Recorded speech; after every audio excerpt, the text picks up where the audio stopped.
Ils sont maires, ils sont présidents de région ou de département, ils sont en zone verte et ils espèrent tous une accélération du déconfinement. Et plaident notamment pour une réouverture dans leur zone plus rapide, des plages, des sentiers de randonnée, mais aussi sous certaines conditions des restaurants et des lieux de vie dans leur région, plutôt épargnés pour le moment par l'épidémie, Justin Morin. Oui, effectivement, parce que selon eux, il n'y a pas de raison que l'on puisse aller se serrer dans les supermarchés, par exemple, mais qu'on ne puisse pas aller profiter des grandes étendues de sable et d'eau sur les littoraux.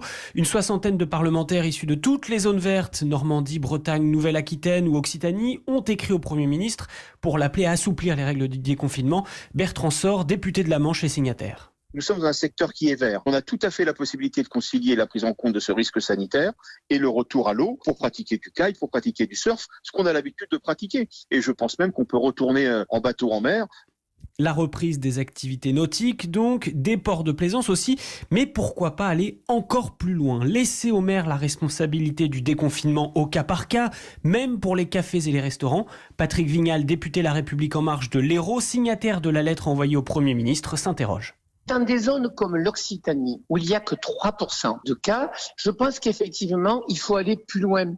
À un moment donné, c'est une responsabilité de chacun. Donc, dans les zones vertes, bien sûr qu'il y aura des gestes barrières, mais aujourd'hui, il faut retrouver de la vie. Moi, je veux une France conquérante. Et bien, dans les zones vertes, on va ouvrir la voie.